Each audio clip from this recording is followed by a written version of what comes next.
Muy buenos días, tardes o noches. Esto es Charlas Claretianas y yo soy Isma. Tengo de colaboradores hoy conmigo a Gonzalo. Hola. A Pelayo. Buenas. Y como invitado especial a Simón, director del Codema. Buenos días, Hola, Simón. buenos días, tardes o noches. Sí.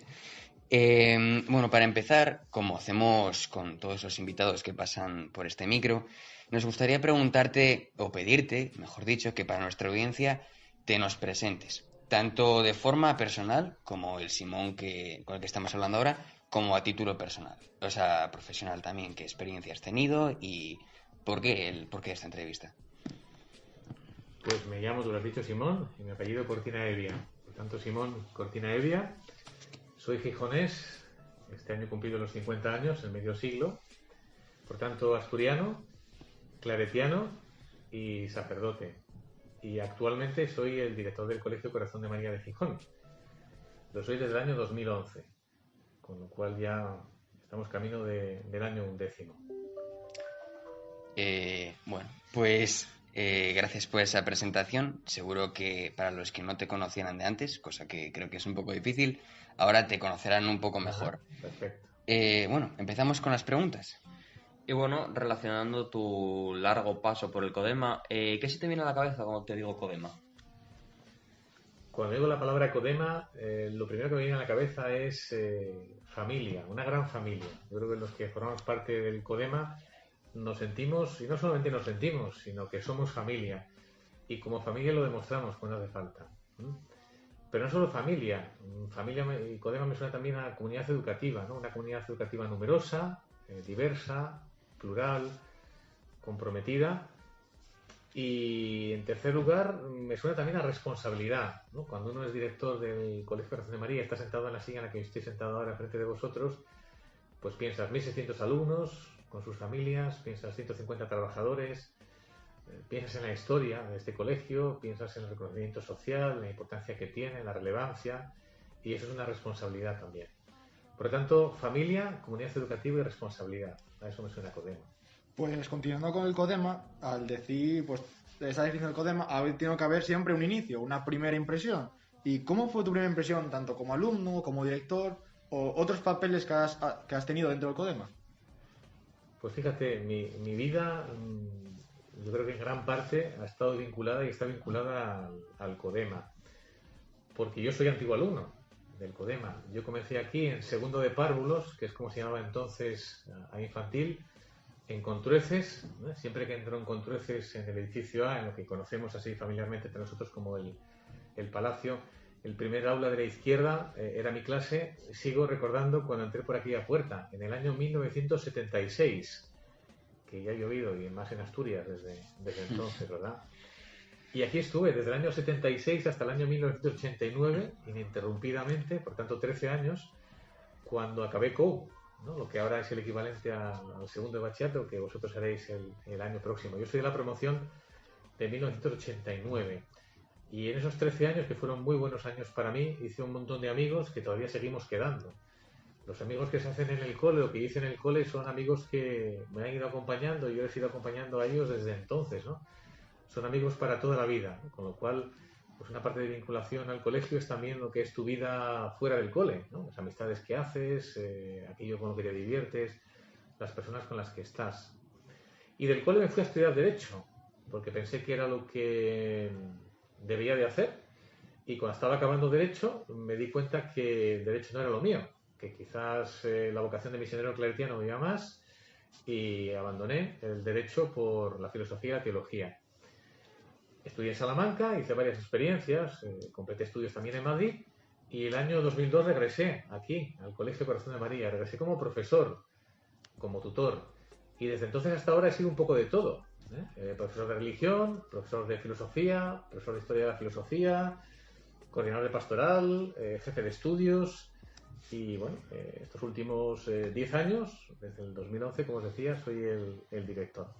Por lo tanto, ya veis que en los 50 años de vida, una parte importante, 13 años fui alumno y va camino de 20, que estoy aquí como profesor o ejerciendo otras funciones que tienen que ver ya con la gestión del colegio. Pues, de hecho, no, me ha venido muy bien esta pequeña introducción porque has respuesto unas cuantas cuestiones que teníamos aquí y una de ellas es, en especial, esas ocupaciones que tienes dentro del colegio. Y nos preguntábamos también, que yo creo que puede ser interesante para cualquiera que oiga el podcast, ¿cómo es tu día a día? Porque además, con todo lo que acabas de decir, fijo que tienes que andar, que no das abasto. Y prueba de ello nos pasó un poco también con Aitor Rufiño. Muy mal si no habéis oído ese primer podcast porque está muy bien. Era que para concertar la entrevista nos costó bastante y de hecho durante la entrevista hubo pues cosas que no son interrupciones sino que es parte del día a día de lo que conlleva estar tan de cara al público, tan metido en el Codema realmente y eso, realmente cómo es tu día a día. ¿Es tan como parece? ¿Es tan caótico, ajetreado? Además con el tema del COVID supongo que tendrás bastante. Pues sí, el día a día es un día intenso, ¿eh? Es un día a día intenso y lleno de actividades. Date cuenta que aparte de las clases, de las reuniones, de las entrevistas, a veces tengo viajes también, otras ocupaciones, quizás de las que luego también podamos hablar, hay que hacer un tiempo para los imprevistos, ¿eh? ¿Os habéis dado cuenta ahora, desde que habéis venido hasta que hemos empezado la entrevista, pues han pasado por aquí algunas personas planteándome situaciones a las que en este momento no puedo responder, pero que más adelante habrá que darles una respuesta, con lo cual ya supone tiempo también dentro del día, ¿no? Yo me levanto a eso de las 6:30, los claretianos de la comunidad rezamos laudes a las 7 de la mañana y soy de dormir poco, así me suelo acostar sobre la 1 de la mañana, ¿eh? Y bueno, durante el día pues intento aprovechar al máximo el tiempo y una parte muy importante de lo que hago pues tiene que ver con el colegio, ¿no? Yo entiendo el ser director no como un cargo, sino bueno, como un servicio que presto en este caso. Y bueno, pues un servicio los cristianos entendemos que es una oportunidad para dar y para darse a los demás. Y cuando tienes un cole tan grande, con tantas personas y con tantas situaciones, la verdad que tienes una oportunidad tremenda para poder hacer muchas cosas siempre por el bien de los demás. Con lo cual al final casi me faltan horas en el día para hacer todo lo que quisiera hacer, ¿no? Pero intento llegar al máximo posible de situaciones y bueno, pues eso me hace que lógicamente el tiempo del día pues a veces se me vaya rápido, vuele, ¿no? Y bueno, debido a tu largo paso por el Codema, es obvio que ha evolucionado mucho. ¿Y cuál crees que es el cambio más relevante que ha tenido el Codema? El cole siempre ha sido un gran colegio, ¿verdad? El primer cole, el cole provisional, se fundó en el año 38, mientras se construía, digamos, el primer edificio del emplazamiento donde se encuentra el actual, que se inauguró el 12 de octubre del año 41. Yo creo que siempre hemos tenido un gran cole, hemos recibido una herencia, ¿no? Yo siempre digo que el cole no es que sea ahora un gran cole, sino que siempre ha sido un gran cole. Lo que pasa es que también es verdad que el cole tiene que adaptarse a los tiempos y a los momentos, ¿no? Yo soy consciente y así siempre lo he agradecido, he recibido una muy buena herencia, ¿eh? Lo que pasa es que supone, como decía, que cada tiempo tiene que tener sus adaptaciones y sus actualizaciones. Yo diría que en estos últimos años hemos procedido a dos grandes transformaciones, o dos grandes evoluciones, dos grandes cambios, si lo queréis decir así, ¿no? En primer lugar, lo que supone un cambio de gestión, ¿no? O una evolución en la gestión. Eso pasa por la mayor profesionalización a la hora de llevar adelante lo que es la gestión ordinaria del centro. Yo siempre digo que nosotros somos una empresa, por tanto esto tiene que gestionarse como una empresa por el bien de todos, pero no somos un negocio, ¿no? Un negocio es cuando uno hace cosas, pues, lógicamente, de manera honesta para ganar dinero, y nosotros no somos un negocio, somos una empresa que entendemos que nuestra razón de ser es la evangelización, ¿no? Anunciar a Jesús y la buena noticia del Evangelio a través de la educación. Por lo tanto, ha habido que profesionalizar la gestión empresarial de un cole que, como empresa, os decía, tiene 150 trabajadores directos, más luego, bueno, pues muchos colaboradores, ya sea a través de las actividades deportivas o extraescolares, en fin, incluso pastorales, ¿no? Entonces, bueno, pues por rigor hay que hacer las cosas bien en el ámbito de la gestión.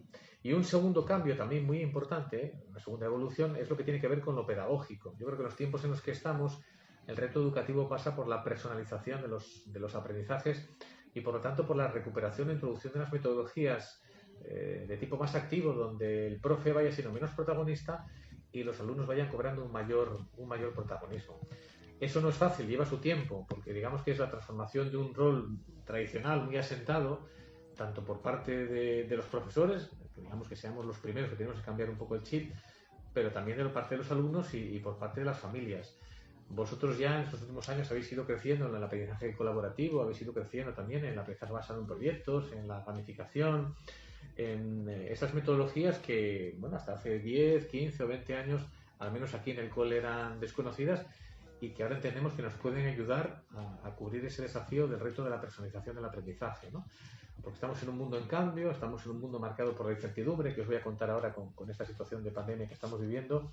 Y lo que tenemos que hacer ahora, es nuestra obligación como cole de vanguardia, es prepararos de la mejor manera posible para que podáis afrontar los retos y las oportunidades que este mundo os va a ofrecer. Un mundo que, insisto, cada vez cambia con más rapidez y que vosotros cuando salgáis de aquí pronto, ya el año que viene, tenéis que tener las herramientas necesarias para poder hacerle frente y bueno, vivir con éxito y garantía la vida que tenéis por delante. Pues la verdad es que muy acertada la reflexión, porque los que hayáis escuchado algunos capítulos anteriores os resultará familiar, o por lo menos algo parecida, la frase de que el CODEMA realmente es un organismo vivo que está en constante cambio. Y también es cierto, se tiene que adaptar como todo a los tiempos que corren y a las situaciones que van apareciendo, aunque sean imprevistas, como esta de la pandemia. Y sobre todo en este acercamiento entre profesores y alumnos, cabe destacar que no solo, o por lo menos desde la perspectiva del alumnado en el CODEMA, no solo se ha profundizado entre profesores y alumnos. Según la cultura popular, la figura del director siempre ha sido una figura autoritaria, lejana, imponente a veces. De hecho, el tema que nos comentó Muiño de las tarimas, de cómo, o Caneja, de la presencia del profesor en clase, lo pone de manifiesto.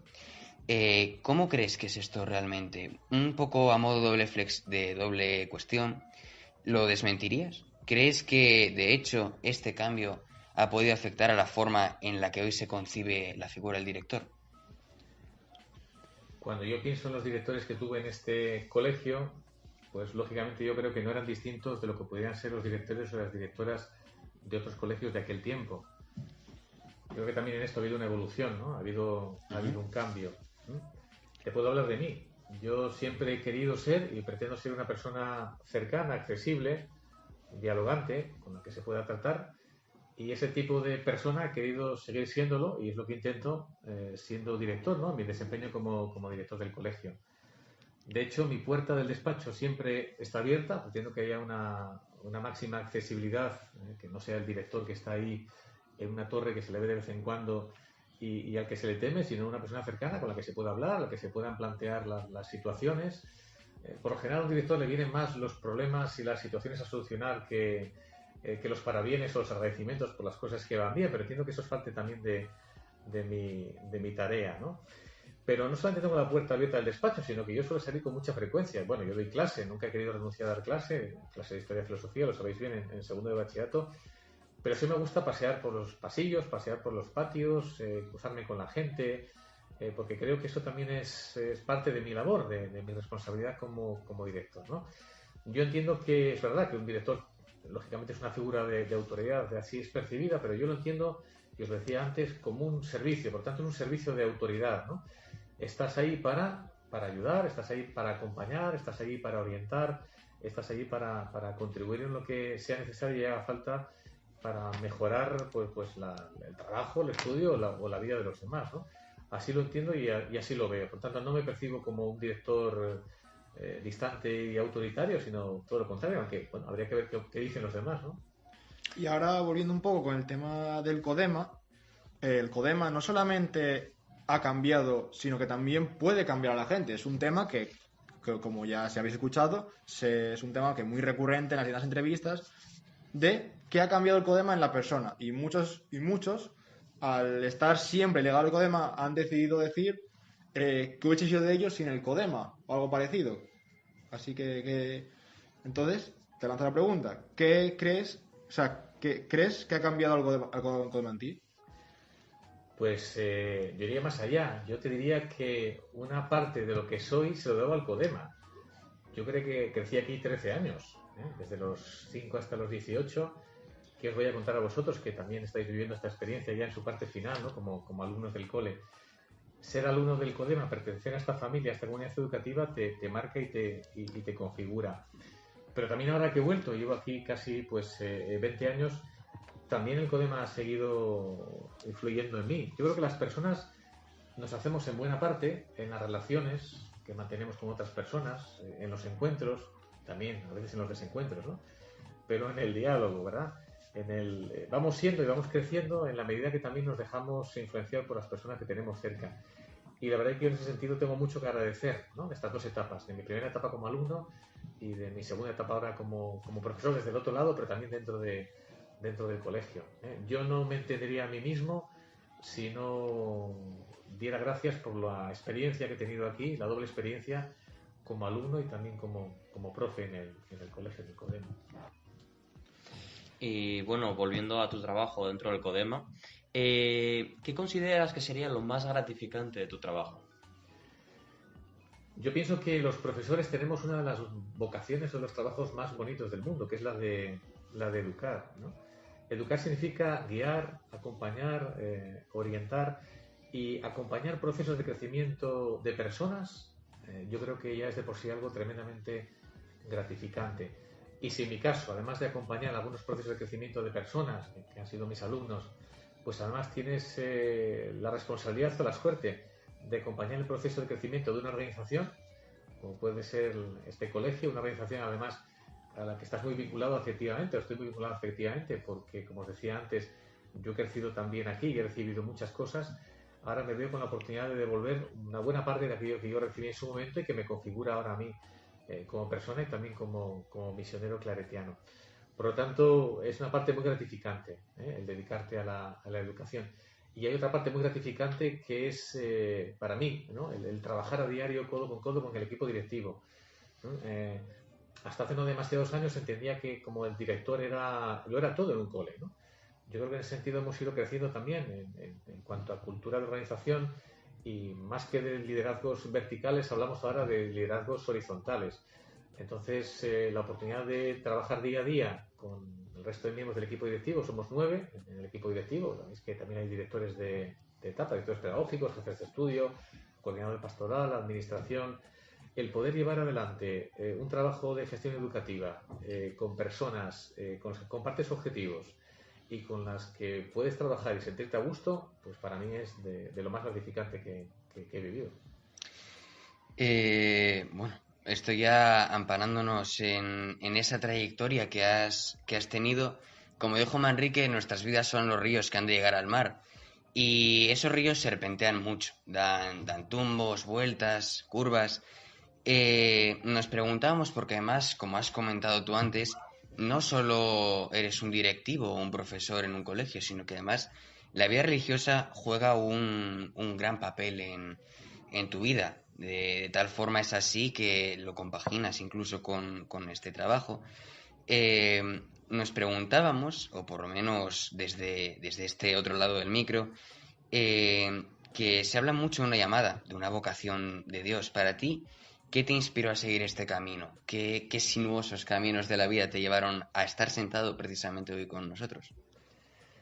Pues fíjate, os decía antes, yo terminé en el cole con 18 años, en el año 1989, y comencé con muchas ganas, de derecho, aún a día de hoy me encanta el derecho y el mundo de lo jurídico, pero bueno, fui entendiendo que quizás mi camino no iba por el mundo del derecho y bueno, que Dios podía pedirme otra cosa. Junto con el estudio del derecho también era árbitro de balonmano.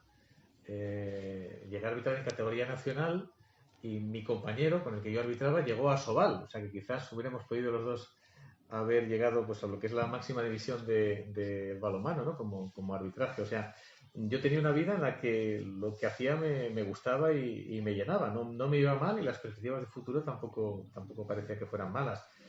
Pero bueno, también es verdad que estaba en grupos en la parroquia y también me preguntaba qué podía querer Dios de mí, ¿no?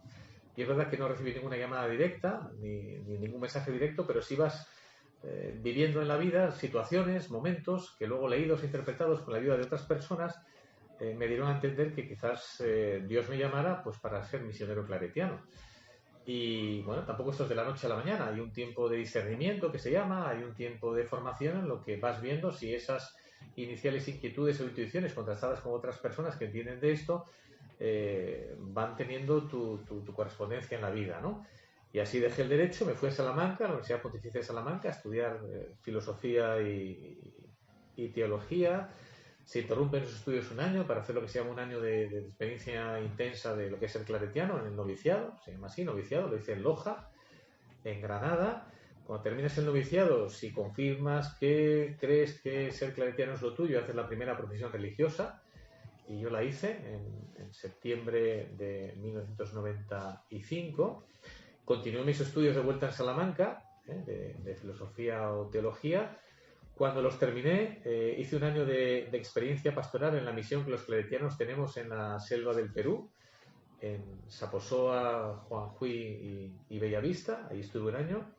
A la vuelta me especialicé en teología pastoral en Madrid y me ordené sacerdote en el año 2002. Entonces fue cuando decidieron que, bueno, mis superiores, que podía venir al colegio de Gijón, ¿no? a prestar un servicio, y yo encantado, hubiera ido encantado a cualquier sitio, pero también, bueno, encantado. Yo soy de Gijón, este es mi cole y vine con gusto, ¿no?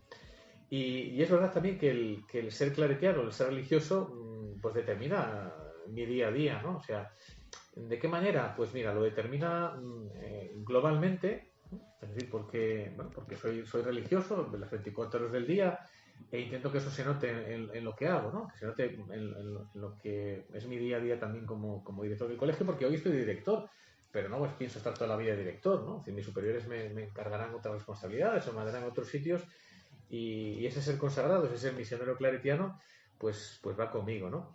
Pero mi motivación es fuerte, es decir, en lo que hago, aunque parezca que ser director no tiene mucho de misionero, yo sí me vivo como un misionero, que en este momento es director del Colegio Corazón de María. Y como has dicho, eres 24 horas cristiano y también eres varias horas al día profesor de filosofía. ¿Y cómo relacionarías estas dos cosas que parecen distantes, pero que a lo mejor no lo son tanto? ¿Podrías darnos una explicación? Pues es una muy buena pregunta, y me alegro que me preguntes eso y que estéis interesados por esa respuesta, ¿no? Daría para mucha reflexión. Es una de las cosas que más me gusta en la filosofía, aunque esto se dio mucho en la filosofía medieval, y ahora dentro de lo que es el programa de segundo de bachillerato orientado a la EBAU no da demasiado tiempo a tratarlas con la profundidad de vida, ¿no? Pero la cuestión de la fe y de la razón, lo mismo que la cuestión de la fe y la ciencia, no están reñidas, ¿eh?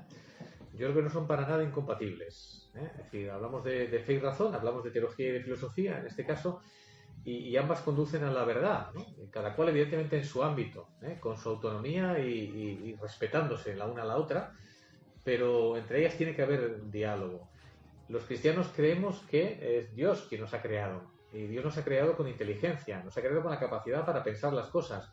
Luego, la razón no puede estar reñida con la fe, cuando en último término esa capacidad para pensar racionalmente, para poder reflexionar, para hacerte preguntas, para cuestionarte, es algo que Dios nos ha dado a los seres humanos, ¿no? Por lo tanto, yo creo que más que trabajar por ver cómo son las dificultades de la relación entre la fe y la razón, yo creo que hay todo lo contrario. Habría que aprovechar al máximo tanto las posibilidades que nos brinda la fe como la razón para poder llegar a Dios de la mejor de las maneras posibles, y para analizar también las situaciones que nos pueden pasar en el día a día de la vida, ¿no? Y bueno, metiéndonos un poco más en el tema de filosofía, ¿no crees que el motivo por el que se quiere tratar de eliminar la filosofía del currículum es porque realmente despertar el pensamiento crítico de los más jóvenes puede resultar controversial? Mira, esto no es nuevo. Siempre que hay una reforma educativa tenemos la polémica con la filosofía. Es verdad que hay que revisar los currículum y hay que actualizarlos, y que las horas son las que son, pero es una pena que producto de las sucesivas reformas educativas siempre se cuestione la filosofía. Yo creo que la filosofía es fundamental, es imprescindible, forma parte de nuestra vida. Somos seres racionales, ya lo decía Aristóteles, y por tanto todo lo que sea el ejercicio de la razón y aprender a ejercitar la razón es algo que nos va a hacer mejores personas, nos va a hacer mejores ciudadanos, y por tanto nos va a ayudar a ser más felices. Pero como tú comentabas ahora, esto tampoco es nuevo. Es decir, Sócrates fue injustamente acusado en su momento, en Atenas, de pervertir y de corromper a la juventud porque les enseñaba a pensar por sí mismos, ¿eh? Yo creo que una administración educativa que tiene que velar por que se formen ciudadanos con capacidad crítica, con capacidad para transformar y cambiar el mundo, con capacidad para dialogar, con capacidad para ser capaz de aceptar tolerantemente una postura diferente de la suya, para buscar puntos de encuentro, eso no se improvisa. Eso se tiene que formar en el colegio, no solo con la filosofía, cierto, pero la filosofía tiene un papel muy importante. Yo cuando explico historia de la filosofía en segundo de bachillerato les digo a los alumnos el primer día que no vamos a hacer arqueología de la filosofía, no vamos a ser un Indiana Jones de la filosofía que se pone ahí el sombrero y coge un rastrillo y un pincel y va a ir a hacer arqueología con Sócrates, con Platón, Aristóteles. Nosotros en historia de la filosofía lo que queremos hacer es dialogar con esos autores que en su momento, en su contexto, se hicieron preguntas que se hacían también sus contemporáneos y que muchas de ellas también nos hacemos nosotros a día de hoy. Luego, la historia de la filosofía y la filosofía, insisto, son fundamentales. Son fundamentales para examinar la vida, para cuestionarla, para interrogarla y por lo tanto hay que reivindicarla dentro del currículum. Es verdad que no todo puede ser filosofía, como tampoco todo puede ser matemáticas, o no todo puede ser lengua española e inglés, hay que buscar un equilibrio adecuado, pero no podemos eliminar y reducir a la insignificancia la filosofía dentro de los estudios en un instituto, en un colegio. De hecho, este tema que ha resultado desde hace tiempo tan controversial, se escuda muchas veces la postura detractora de esta asignatura, de la enseñanza de la filosofía, se escuda en el argumento de que la filosofía en ocasiones, aparente e inherentemente, resulta inservible. Se cuestionan para qué sirve. Yo creo que la filosofía realmente no se trata de un para qué, sino de un por qué. ¿Por qué está ahí? Entonces, ¿qué piensas de este enunciado? Deberíamos de dejar de preguntarnos para qué sirve la filosofía y así comenzar a reflexionar sobre cuál es el verdadero valor de la misma. Tú lo has dicho muy bien. No podemos preguntarnos por la utilidad, o al menos simplemente por la utilidad, o reducirlo todo a la utilidad. Claro, no quiero entrar ahora en controversia con otras materias, pero yo podría hacer lo mismo. Podría empezar a preguntarme por la utilidad, y no lo voy a hacer, ni lo voy a mencionar, de determinadas materias que vienen en el currículum, porque me parece que todas ellas, en su justa medida, contribuyen a esa formación integral de la persona, que todos necesitamos, insisto, para ser unos buenos ciudadanos. Pero sin filosofía, sin ejercitar esa capacidad para pensar, para racionar, para argumentar, para dialogar, para buscar puntos de encuentro, para poder ser tolerantes, me parece que sería renunciar a algo fundamental en la formación de las personas. Por lo tanto, yo creo que es fácil intentar convencer a alguien que diga, me parece que la filosofía sobra dentro de lo que es el currículum de los centros educativos. Hombre, no me atrevo a pedir más horas de filosofía porque están las cosas como están, ¿no? Y de otras materias me dirían que también ellos quieren más horas. Pero bueno, con 3 horas de historia de filosofía en segundo de bachillerato, otras 3 en primero de bachillerato, bueno, pues da para lo que da también, ¿no? Y en ese sentido tenemos que aprovecharlas al máximo, ¿eh? Pero, insisto, la filosofía nos ayuda a ser mejores personas y mejores ciudadanos, y a eso no podemos renunciar. Y bueno, y ya encauzando ya al final de esta entrevista, pues durante todos estos años de experiencia que has hablado, de tantos años en el colegio, como director, pues ha tenido que haber alguna anécdota en el cual pues hayas tenido algo gracioso o algo así, porque a ver, al final como director te entran muchas personas, algunas será un poco así, Poco personajes, ¿no? sí, y también obviamente como alumno en viajes de estudios habrás tenido muchos. ¿Nos puedes decir alguna así interesante? Pues hombre, tiene muy buenos momentos, claro que sí, momentos muy, muy agradables. También ha habido momentos duros, no lo voy a negar. Bueno, esos se olvidan más rápido, y lo que te queda son los buenos momentos. Ha habido muy buenos momentos vinculados, tú decías ahora, los viajes de estudio. Yo he acompañado viajes de estudio a Italia, primero bachillerato, durante mucho tiempo, y porque recuerdo con profundo cariño, y todavía cuando nos reunimos los integrantes de mi generación, de mi promoción, recordamos el nuestro, ¿no? Entonces entiendo lo que eso significa para un grupo, para una promoción, para una generación, y por eso creo que no hay que renunciar a ello, hay que seguir facilitando que exista esa experiencia de viaje de estudio. Recuerdo que yo era alumno en el primer podcast que escuché, porque os escucho lo que grabáis. Entrevistasteis al padre Arturo Muiño. El padre Arturo Muiño fue profesor mío de historia aquí en el colegio, en 3 años, en cursos diferentes, y él era uno de los claretianos que nos acompañó en mi viaje de estudios a Italia. Y bueno, él lo relataba. Yo creo que no hay año en que nos juntemos, insisto, los compañeros de aquella promoción, que no recordemos lo que ya sabemos todos. y es como en ese viaje, intentando que no nos perdiésemos ninguno, porque claro, no había móviles. Tampoco fue en el Pleistoceno, pero bueno, aquí ya no había móviles, no existía el euro, ¿no? Había que ir con liras, había que cambiar liras. Las liras entonces respecto de la peseta, pues yo que sé, a lo mejor 1000 liras valían 10 pesetas, o sea que ni siquiera podías meter dinero directamente en el teléfono, había que comprar unas fichas que se llamaban los jetones, o sea, quiero deciros que no era tan fácil en aquel tiempo la comunicación, sobre todo cuando no sabías dónde buscar o dónde llamar. Y fuimos a Capri, a la isla de Capri, porque estaba cerrado Pompeya, claro, de aquella. Ahora es muy fácil, tú coges internet y dices, venga, ¿qué día cierra Pompeya? Pero de aquella no era tan fácil, ¿verdad? Y nos llevaron a Pompeya, yo era alumno, nos llevaron por lo tanto, pensando que podíamos ver esas maravillosas ruinas, y estaba cerrado. Tuvieron que pensar una alternativa sobre la marcha y decidieron llevarnos a Capri. Estupendo, ¿no? Todavía recuerdo, era un día maravilloso, veníamos todos muy felices, muy contentos, nosotros y mucha más gente en el transporte marítimo. Y cuando desembarcamos en Nápoles, que no era una ciudad demasiado segura, todos muy preocupados de ir juntos, etcétera, etcétera, bueno, pues nada, fuimos rápidamente, nos llevaron rápidamente al autobús, eran 2 autobuses, donde claro, no había comunicación, pues porque no había los móviles que decía, claro. ni teléfonos móviles, entonces claro, paramos a mitad de camino entre Nápoles y Roma y bueno, pues era una hora avanzada de la noche. Y bueno, nos dimos cuenta que eran 3 claretianos, era el padre Arturo, era el padre Emilio y era el padre Pérez, el director del colegio. Y entonces el padre Emilio iba en autobús, el padre Arturo iba en otro y el padre Jesús iba cambiando de autobús en función un poco también de las necesidades.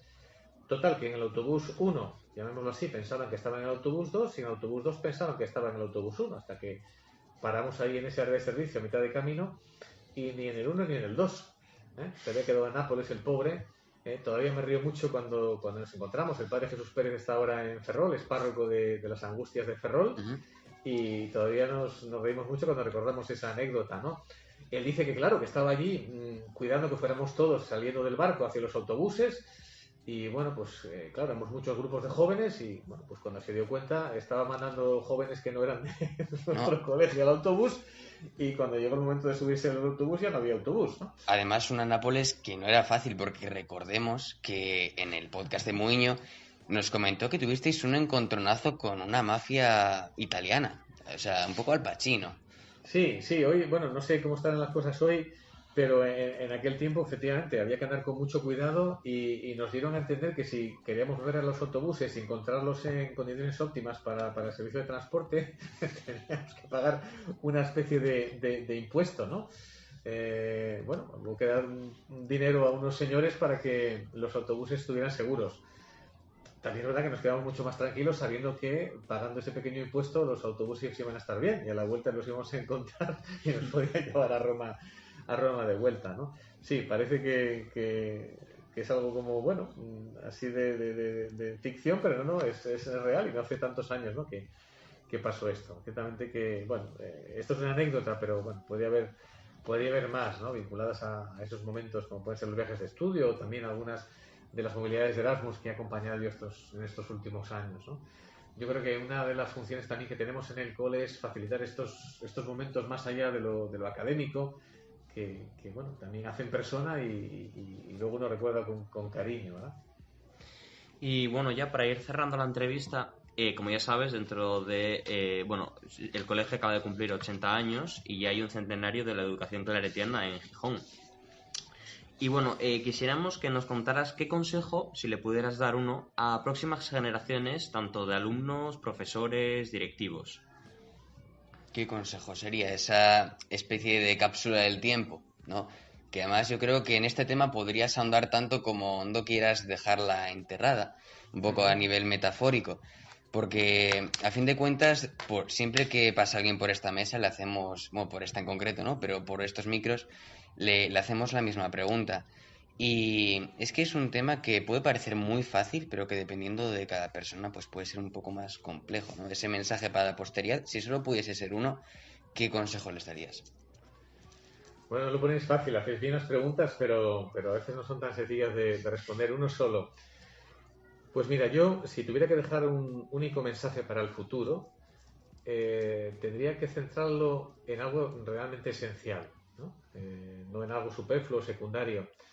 Pues mira, el mensaje sería que la clave de la vida está en el amor, ¿no? Que la clave de la vida es el amor, tanto en la dimensión activa, ¿no? El amar uno a los demás, como en saberte amado por los demás.